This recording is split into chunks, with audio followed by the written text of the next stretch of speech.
My name is Irene Willette, and I'm 32 years old.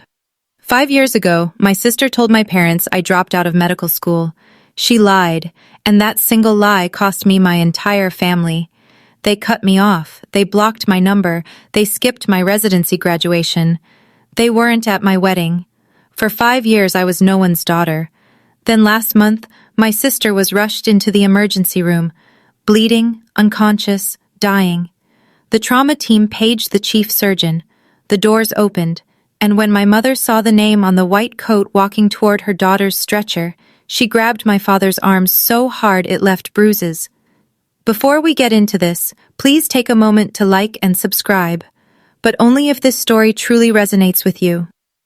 And drop your location and local time in the comments. I want to know where you are right now.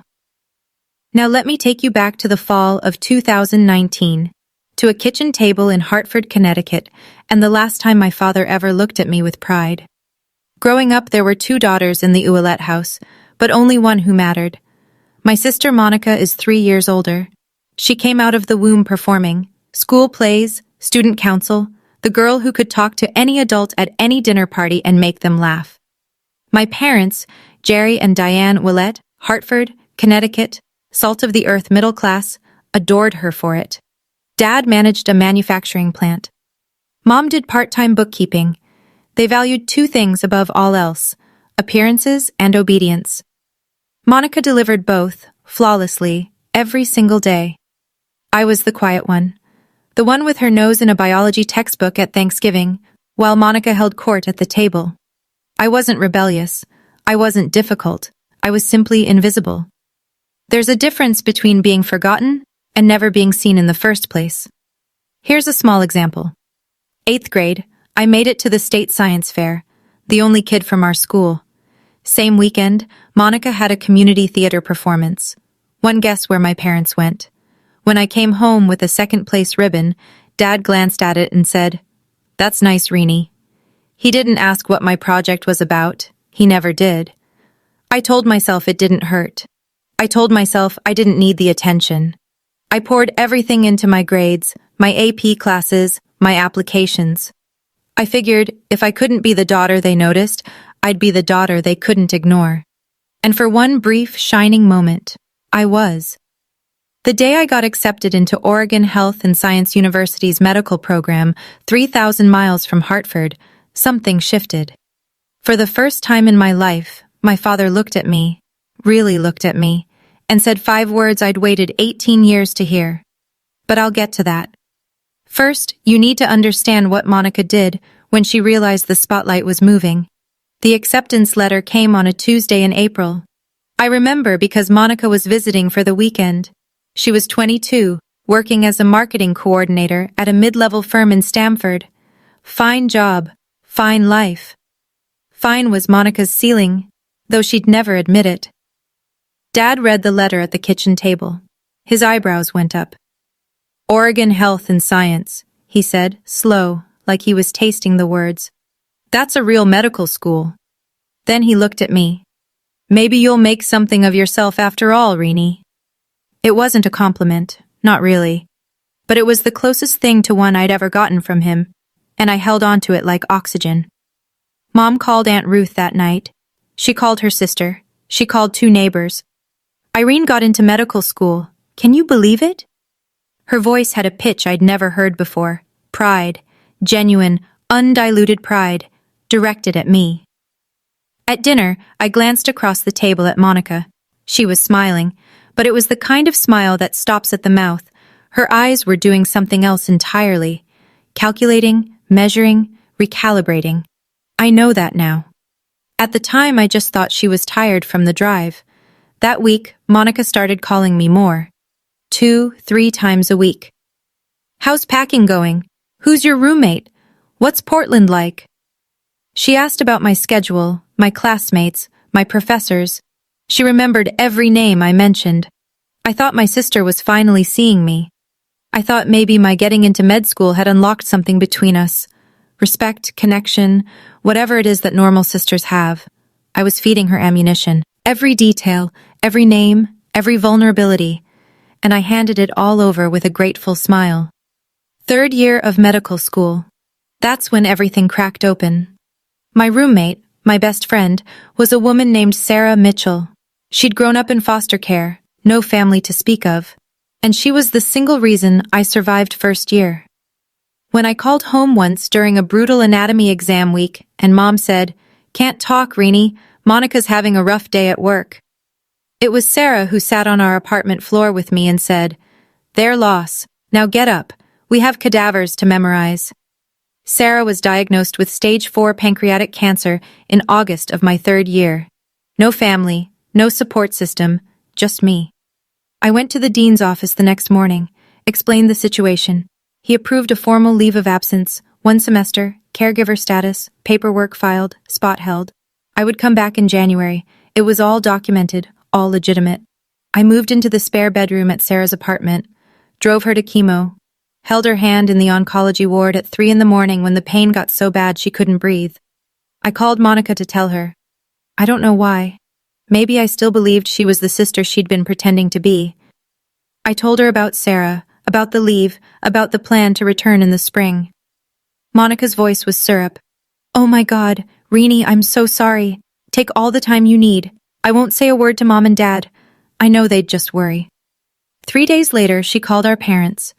I don't know the exact words she used that night. I wouldn't learn the full scope of her lie until 5 years later, when it unraveled in the one place none of us expected. But the damage was instant. The call came at 11 at night. I was sitting in a plastic chair next to Sarah's hospital bed. She'd had a bad reaction to the latest round of chemo, and they'd admitted her overnight. My phone lit up. "Dad. Your sister told us everything." His voice was flat, arctic. The dropping out, the boyfriend, all of it. "Dad, that's not—" "Don't. Monica showed us the messages. She showed us proof." I pressed my hand against the wall to steady myself.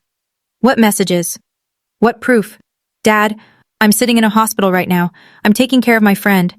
Monica said you'd say exactly that." A pause. "She said you'd have a story ready." My mother got on the line. Her voice was shaking. "How could you lie to us for a whole year, Irene?" "Mom, please, listen to me. I filed a leave of absence. I can show you the paperwork. I can give you the dean's number." "Enough." Dad again. "Don't call this house until you're ready to tell the truth. You've embarrassed this family enough." The line went dead. I sat on that hospital floor for 20 minutes. Sarah's IV beeped on the other side of the curtain. My phone screen still showed the call duration, 4 minutes and 12 seconds. That's how long it took my parents to erase me. 20 minutes later, a text from Monica. "I'm sorry, Reenie. I had to tell them. I couldn't keep your secret anymore." She wasn't sorry. She'd just executed the most precise strike of her life, and she'd done it with a broken heart emoji as a signature. I was 3,000 miles from Hartford. I had $46 in my checking account, and I had just become no one's daughter. I tried. I need you to know that. I tried everything I could from 3,000 miles away with no money and a dying friend in the next room. Over the next 5 days, I called my parents 14 times. The first 3 went to voicemail. By the 4th, Dad's number was blocked. Mom blocked me 2 days later. I sent 2 emails, one short, one long. The long one had my leave of absence paperwork attached as a PDF. I included the dean's direct phone number. I included Sarah's oncologist's name. I gave them every piece of evidence a reasonable person would need. Neither email got a response. I wrote a handwritten letter, mailed it priority from Portland. 5 days later, it came back. Returned to sender, unopened. I recognized my mother's handwriting on the envelope. I called Aunt Ruth, Dad's younger sister, the only person in our family who'd ever treated me like I mattered equally. Ruth called Dad that same evening. I know because she called me back 40 minutes later, voice heavy. "He told me to stay out of it, sweetheart. He said you've made your bed." Ruth tried to tell him about the leave of absence. Dad hung up on her. 5 days, 14 calls, 2 emails, 1 letter, 1 intermediary.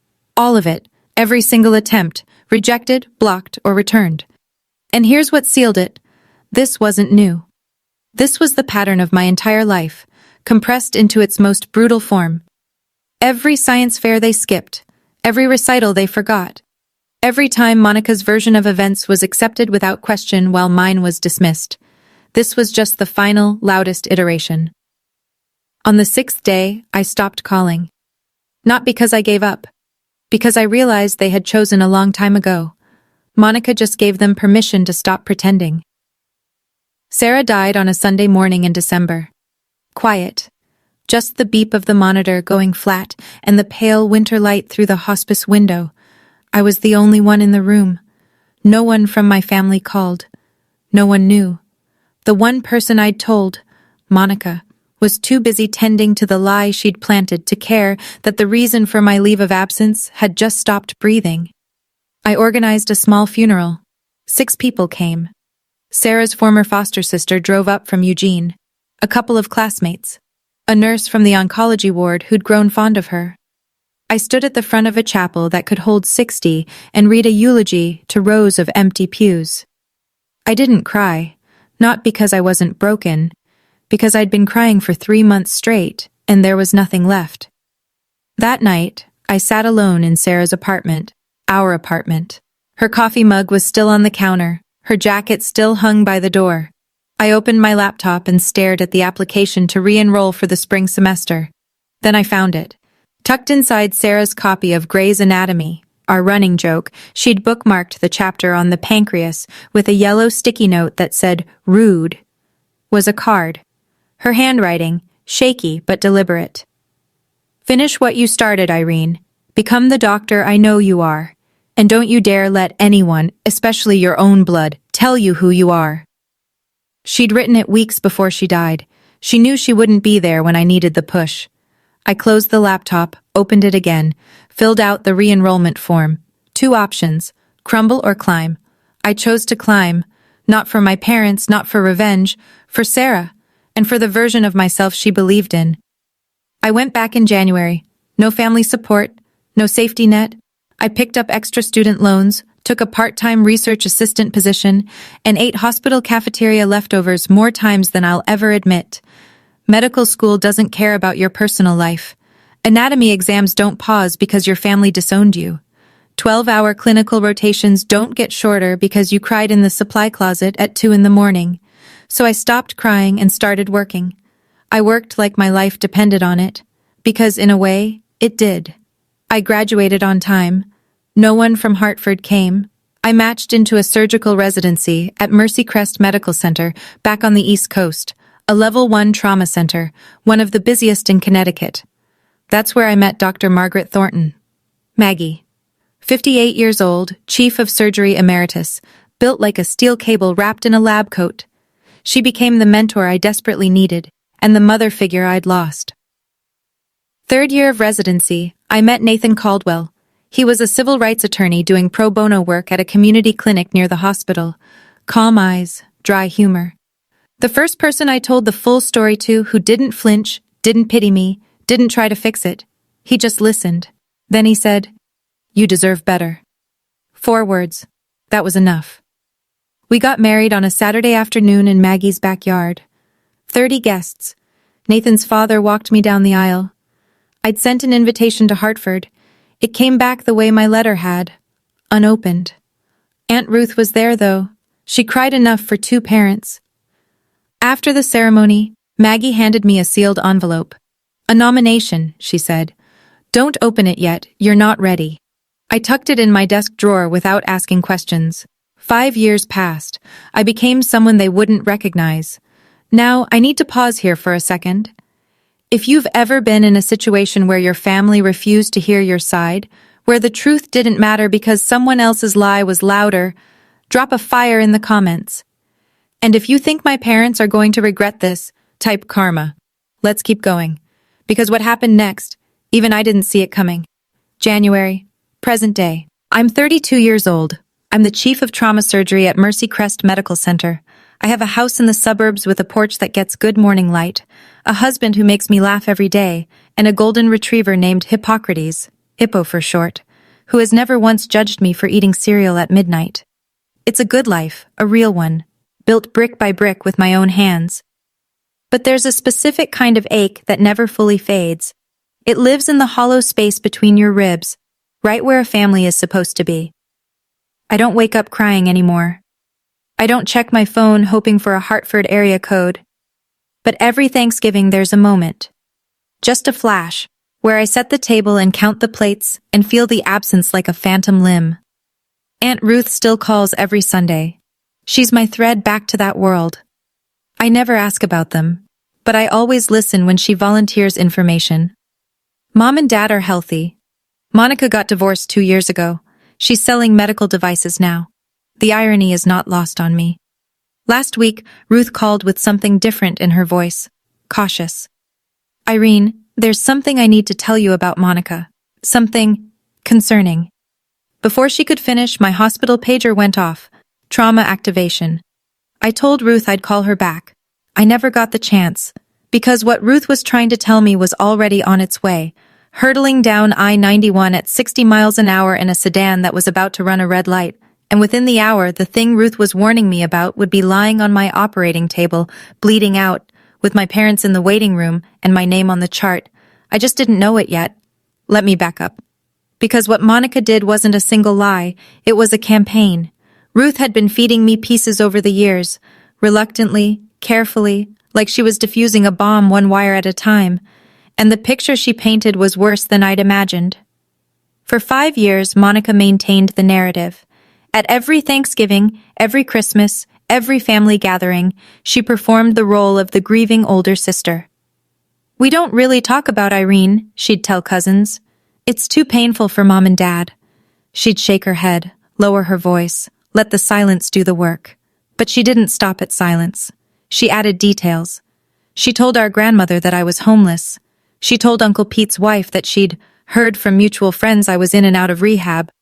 She told our mother, on Christmas Eve 2 years ago, that she had tried to reach out to me and I had refused, that I was the one who cut them off. She flipped the entire story. She said at Thanksgiving, Ruth told me once, voice tight with fury, I've begged Irene to come home. She won't even answer my calls. I think she hates us. Meanwhile, I was 3 floors deep in an operating room saving a teenager's life. The genius of it, and I use that word with disgust, was that Monica didn't need my parents to forget me. She needed them to believe I had abandoned them. That way, their grief became proof. Their silence became justified. And she remained exactly what she'd always been, the loyal daughter, the only one who stayed. She wasn't protecting them. She was protecting her position. And there was one more thing Ruth told me, something I didn't learn until much later, that made the whole picture even darker. But I'll get to that. Nathan told me this over coffee one morning 6 months ago. He'd been sitting on it for 2 years. There's something I didn't tell you, he said, setting his mug down carefully, the way he does when he's about to deliver bad news in his lawyer voice. 2 years ago, I got a call from HR at your old hospital. Someone using a fake name had contacted them asking about the employment status of Irene Ouellette. They wanted to know if you'd ever been disciplined, if your credentials were legitimate. I stared at him. Who? I had a colleague trace the inquiry. The IP address came back to Hartford. The kitchen went very quiet. Ipo's tail thumped against the floor. The coffee maker hissed. She was trying to find something, I said. Anything, Nathan confirmed. Anything she could use to keep the story alive, to prove you were a fraud. She didn't find anything. No, because there's nothing to find. I wrapped my hands around my mug. Tight. I could feel the heat bleeding through the ceramic. She didn't just lie about me once, Nathan. She's been hunting me. He reached across the table and put his hand over mine. That's not sibling rivalry, Irene. That's something else entirely. He was right. Monica hadn't told a lie and moved on. She had built an architecture of deception, load-bearing walls, reinforced beams, and she'd spent 5 years making sure none of them cracked. Every holiday story, every whispered rumor, every fake inquiry was another brick. I could have done something then, called a lawyer, confronted my parents, blown the whole thing open. But I didn't, because life was about to do it for me, in the most brutal, public, and ironic way imaginable. And it started with a pager at 3 a.m. Thursday night, January, 3:07 a.m. The pager dragged me out of a dead sleep. Nathan shifted beside me, murmured something. Ipo lifted his head from the foot of the bed. The screen glowed in the dark. Level 1 trauma. MVC, single female, 35, blunt abdominal trauma, hemodynamically unstable. ETA 8 minutes. I was dressed in 4 minutes. Driving in 6. The roads were empty and wet, that particular shade of black that January gives you in Connecticut. I ran through the case in my head the way I always do. Mechanism of injury, probable organ involvement, surgical options, motor vehicle collision, blunt abdominal trauma, unstable vitals, likely splenic rupture, possible liver laceration. I'd done this surgery 100 times. I badged in through the ambulance bay entrance and walked straight to the trauma bay. My team was already assembling. 2 residents, a trauma nurse, anesthesia on standby. I picked up the intake iPad from the charge nurse's station and swiped to the incoming patient chart. Patient, Monica D. Ouellette, DOB, March 14, 1990. Emergency contact, Gerald Ouellette, father. I stopped walking.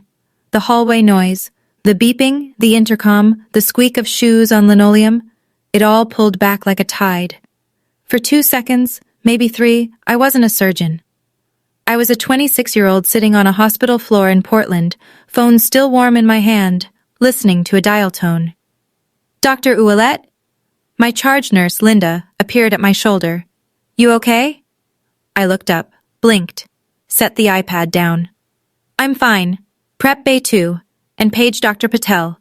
I want him on standby.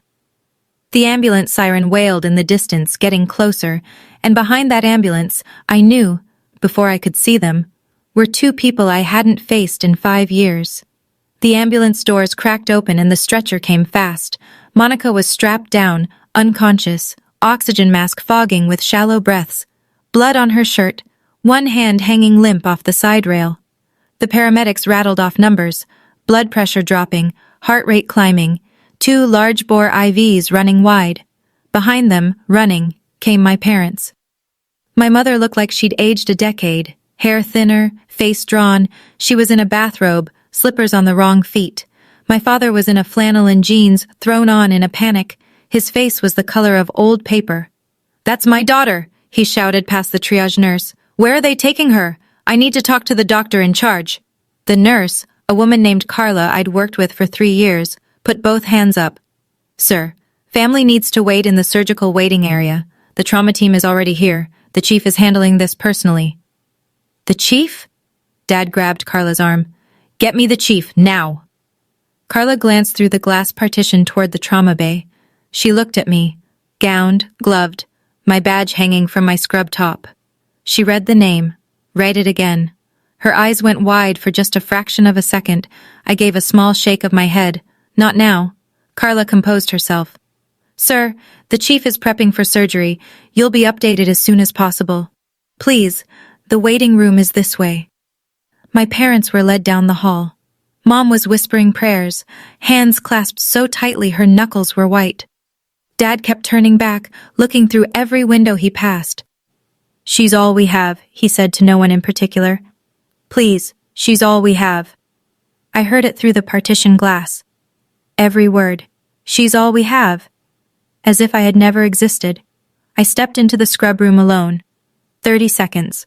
That's all I allowed myself. I turned on the faucet, let the water run hot over my hands, looked at myself in the stainless steel mirror above the sink. Distorted, warped.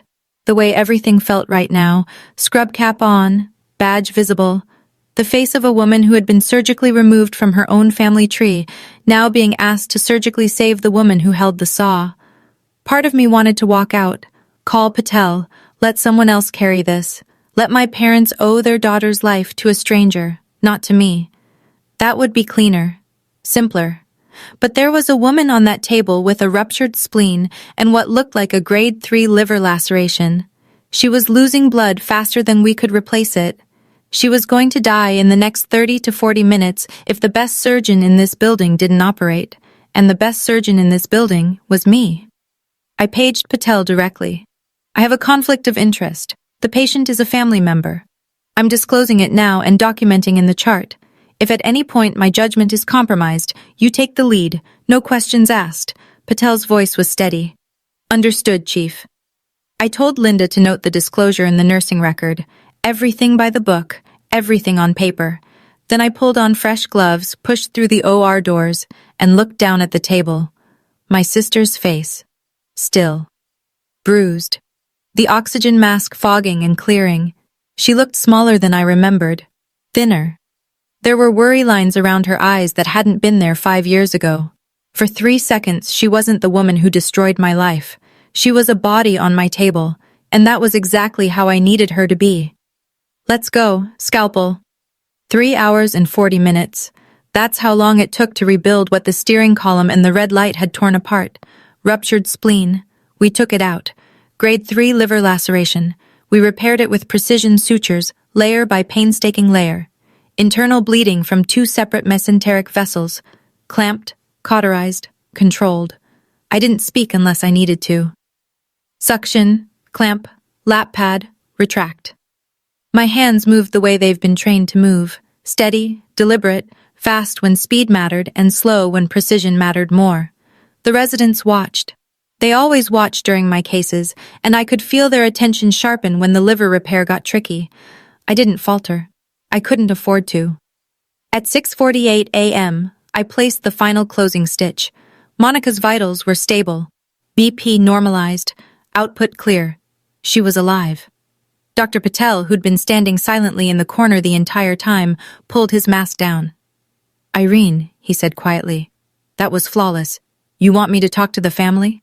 I peeled off my gloves, dropped them in the bin, washed my hands. Automatic, methodical, the same way I'd done it 10,000 times before. No, I said. This one's mine. I caught my reflection again in the scrub room mirror. Same face, same badge. But something had shifted. For 5 years, I'd been the daughter who disappeared. Now I was the surgeon who'd just pulled her sister back from the edge of death. Those two facts were about to collide in a waiting room 40 feet away, in front of my entire night shift team. I straightened my scrub top, checked my badge, took one breath. Then I walked toward the waiting room. The hallway had never felt so long. The waiting room had that fluorescent hush that hospitals get at 7 in the morning. 2 other families were scattered in the far corners. A television murmured weather reports to no one. And in the center row, sitting rigid, sleepless, terrified, were my parents. I pushed through the double doors, still in my surgical scrubs, mask pulled down around my neck. Scrub cap off now, hair pulled back. My badge hung at chest level, printed in clean block letters anyone could read from 6 feet away. Dr. Irene Ouellette, MD, FACS, Chief of Trauma Surgery. Dad stood first. He always stood first. It was a reflex, the need to be in charge. Doctor, how is she? Is Monica? He stopped. His eyes had dropped to my badge, then rose to my face, then dropped to the badge again. I watched the recognition move through him like something physical, a tremor that started in his hands and climbed to his jaw. Mom looked up a half-second later, her lips parted. No sound came out. Her right hand shot to Dad's forearm and clamped down, fingers digging into the flannel of his sleeve with a force that I would later learn left 4 bruises shaped like fingertips. 5 seconds of silence. 5 seconds that held 5 years. I spoke first. Calm, clinical. The same voice I used to address every family in this room. Mr. and Mrs. Ouellette, I'm Dr. Ouellette, Chief of Trauma Surgery. Your daughter Monica sustained a ruptured spleen and a grade 3 liver laceration in the accident. Surgery was successful. She's stable and currently in the ICU. You'll be able to see her in approximately 1 hour. Mr. and Mrs. Not Mom and Dad. I watched that land. I watched it cut. Behind me, through the glass partition, Linda and 2 nurses were watching. They knew. By the look on their faces, they'd already put it together. My mother moved first. She took a step toward me, arms lifting, a sob already breaking through her chest. Irene? Oh my God. Oh my God.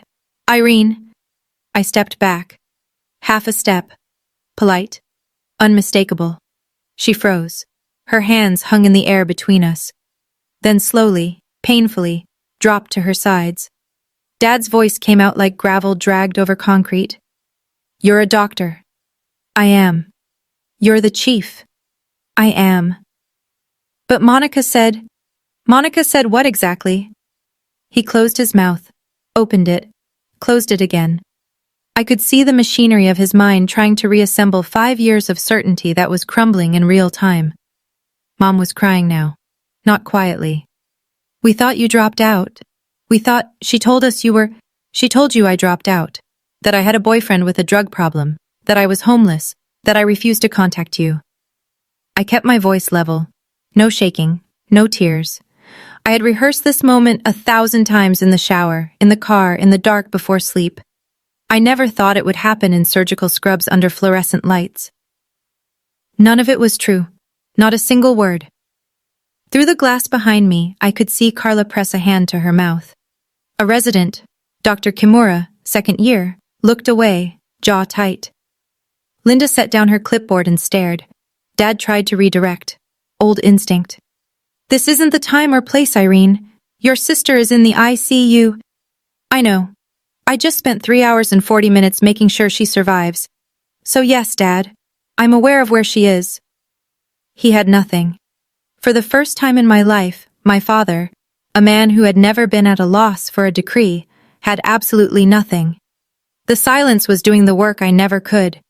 5 years of blocked calls, returned letters, ignored emails, none of it had made a dent. But standing here, alive and accomplished and wearing the proof on my chest, that was louder than anything I could have written in a letter. Mom reached for the back of a chair to steady herself. "The letters," she whispered. "You said you sent letters." 2 emails with my leave of absence paperwork attached. 1 handwritten letter, mailed priority. "You sent it back unopened. I recognized your handwriting on the envelope." She pressed her fist against her mouth. Dad stared at the floor.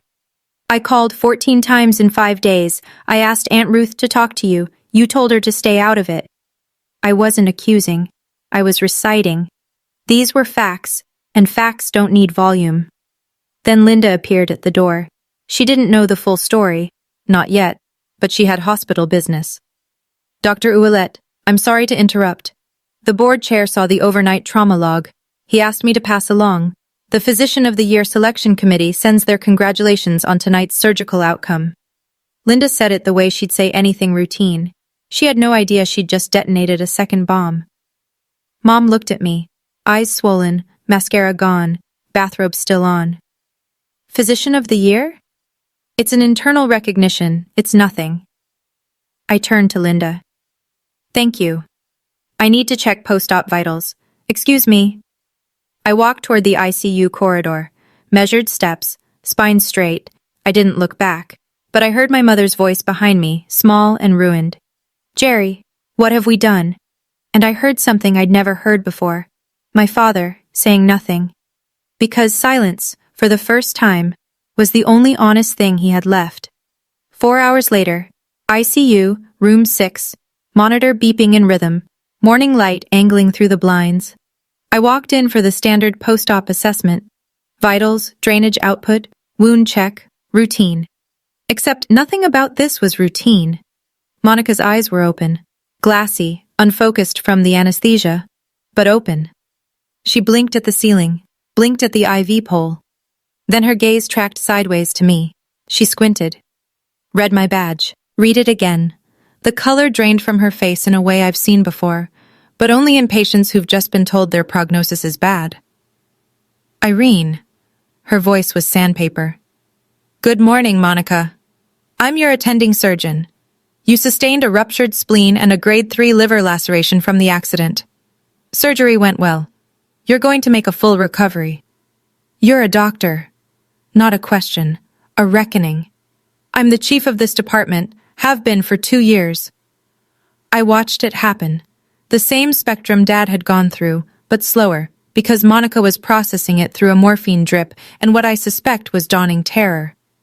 Confusion first, then disbelief, then fear.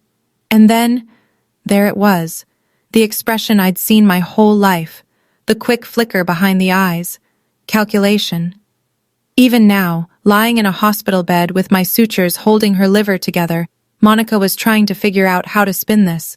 "Irene, listen, I can explain. You don't need to explain anything to me." I nodded toward the glass door, where 2 figures stood in the hallway, watching, faces wrecked, eyes red. "You need to explain it to them." I updated her chart, checked the drain, left without another word. I didn't stay to hear what happened next, but the entire ICU floor heard it. Monica's room wasn't soundproof, and neither was the truth. Okay, I have to stop here for a second. What do you think Monica told my parents when they walked into that ICU room? Option A. She finally tells the truth. Option B. She doubles down on the lie. Option C. She plays the victim. Again. Drop your answer in the comments. And if you haven't subscribed yet, now is the time. Because the next part of this story is where everything comes crashing down. I learned what happened from Linda, who heard it from the ICU nurse, who heard it through the glass. If you guessed option C, congratulations. You know my sister. The moment my parents walked in, Monica started crying. Big, heaving sobs that pulled at her stitches and made the heart monitor spike. Mom, Dad, you have to believe me. I never meant for it to go this far. I was scared for her. Dad stood at the foot of the bed. His voice was barely controlled. Monica, Irene is a surgeon. She's the chief of trauma surgery at this hospital. I didn't know that. She said she sent letters, emails. She called 14 times. She asked Ruth to intervene. Mom's voice was flat, hollow. Is that true? She's exaggerating. You know how Ruth tried to tell us. Dad again, and this time his voice cracked. Not from sadness, but from the structural failure of everything he'd believed for 5 years. 2 years ago, Ruth called and said Irene was in residency. A surgeon. You told us Ruth was lying, that she was just trying to cause drama. Ruth doesn't know the whole story. What is the full story, Monica? Mom, screaming. In an ICU, the nurse at the station outside flinched. 2 rooms down, a patient's visitor looked up from their phone. And Monica, backed into a corner, IVs in both arms, my sutures in her abdomen, did what she always does. She pivoted from defense to offense. Fine, she's a doctor. Good for her. But she abandoned this family. She never called... Because we blocked her number, Monica. Dad's hand was on the bed rail, knuckles white. Because you told us to. The heart monitor beeped. The IV dripped. And Monica, for perhaps the first time in her adult life, had no script. Aunt Ruth walked into the ICU at 9:45 that morning. I'd called her from the scrub room after surgery, not to summon her as a weapon, but because Monica was her niece, too, and Ruth deserved to know. But Ruth came prepared. 5 years of silence will do that to a woman with a filing system and a long memory. She didn't sit down, didn't hug anyone. She stood in the middle of that room and said, I've been waiting 5 years to have this conversation, and I'm not waiting 1 more minute. She pulled out her phone, opened a folder she'd labeled, I found out later, Irene, proof. Inside, screenshots of every email I'd sent my parents in those first desperate days. The PDF of my leave of absence from OHSU, signed by the dean, stamped with the registrar's seal. My re-enrollment confirmation. A photo of my residency graduation, me in a cap, holding the diploma, Aunt Ruth next to me, the only family member in the frame. She held the phone out. Mom took it with trembling hands. And here, Ruth said, swiping to a text thread. This is from Monica, sent to me 4 years ago. She read it aloud. Don't tell Mom and Dad about Irene's residency. It'll just confuse them. They're finally at peace. The room went still. Monica stared at the ceiling. Her jaw was set, but the calculation was gone from her eyes. What replaced it was something I'd never seen there before, the look of someone who's run out of rooms to hide in. You told me to keep quiet for the family's sake, Ruth said, looking straight at Monica. But this family hasn't had peace. It's had a 5-year blackout. Ruth turned to my parents. And you two, you let this happen, not because you didn't love Irene, but because loving Monica was easier. Nobody argued. There was nothing left to argue with. Mom sank into the chair beside Monica's bed, but she wasn't looking at Monica anymore. She was scrolling through Ruth's phone, reading my emails one by one. Her lips moved as she read. She stopped on the last one, the one I'd sent the night before my residency graduation. I know what it says. I've reread it 100 times in my own sent folder. Mom, I don't know if you'll read this. I graduated from residency today. I wish you were here. I'm still your daughter. I never stopped being your daughter. Mom doubled over in the chair. Not crying. It was beyond that. It was the sound of someone meeting the full weight of a mistake they can never undo. Dad stood at the window, his back to the room, his shoulders shaking. Aunt Ruth told me later it was the first time she had ever seen her older brother cry. In 62 years, not once. Not at their mother's funeral. Not when his business nearly went under. Not ever. He cried now. Silently, facing the parking lot, while the monitor beeped behind him. Monica lay in the bed. She'd stopped talking. The IV dripped. Her eyes were fixed on a point on the ceiling. There was nothing left to perform, no audience that would believe her. The persona she'd worn for 35 years was lying in pieces on the linoleum, and no amount of charm or tears or clever reframing was going to put it back together. You missed her wedding, Jerry. Ruth's voice was quiet now, spent. Nathan's father walked her down the aisle. Do you understand what that means? Dad didn't turn from the window, but he spoke. 4 words, low, cracked down the center. What have we done? Not a question. He wasn't asking. He was convicting. And knowing the truth and knowing what to do with it, those are 2 very different things. I came back that afternoon. End of my shift. 22 hours since the pager woke me. But who's counting? My parents were still there. Of course they were. Where else would they go? Back to the house where they'd spent 5 years pretending they only had one daughter? Mom stood up the second I walked in. Her face was swollen, eyes nearly shut from crying. Irene, baby, I'm so sorry. I held up my hand, gently, but firm. I hear you, and I believe you're sorry, but sorry is a word. It's a starting place, not a finish line. What I need is time. Dad turned from the window. He looked like he'd aged 5 years since this morning. We want to make this right. Then you need to understand something. I kept my voice even. This wasn't anger. This was clarity. The kind that only comes after you've burned through every other emotion, and what's left is the truth. Clean and simple. I'm not the girl you sent away. I'm not the girl who begged you to listen for 5 days from 3,000 miles away. I'm someone who built a life, a whole life, without you. And if you want to be part of it now, it will be on my terms, not Monica's, not yours, mine. Dad opened his mouth. Old reflex. Then he closed it. And nodded. A small, devastated nod. I looked at Monica on the bed. Her eyes were open, watching me. When you're recovered, I said, you and I are going to have a conversation, a real one, but not today. Today, you're my patient. I don't mix the two. I left. Spine straight, steps measured. I didn't turn around. I'm not closing the door, but I'm the one who decides when it opens, how wide, and who walks through. 2 weeks later. Monica was discharged. Her incision was healing, the rest of her, not so much. I chose the location, a coffee shop in Middletown, halfway between her apartment and my house. Neutral ground. Nathan came but sat at a separate table near the window, pretending to read briefs. He wasn't pretending. Monica walked in looking like someone who'd been hollowed out. She'd lost weight. Surgery plus not eating will do that. And the confidence she usually wore like cologne was gone. For the first time in my memory, my older sister looked exactly her age. She sat down, wrapped her hands around a cup she didn't drink from, stared at the table. I didn't do preamble. I'm not going to yell at you. I'm not going to list every lie. You know what you did. What I want to know is why. Silence. Long enough that the barista called someone's name and it echoed off the walls. Then quiet. Because you were going to be everything I wasn't. And I couldn't handle it. I let that sit. That's honest. First honest thing you've said to me in 10 years. I'm sorry, Irene. I know you are.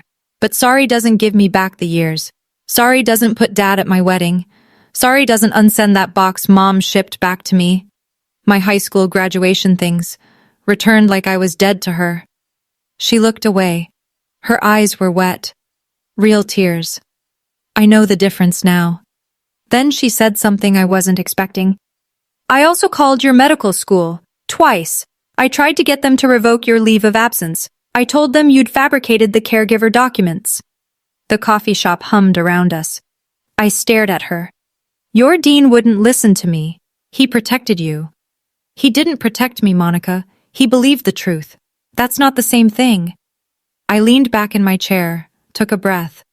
This was the part I'd mapped out the night before, sitting on the kitchen floor with Hippo's head in my lap while Nathan reviewed it with me like a closing argument.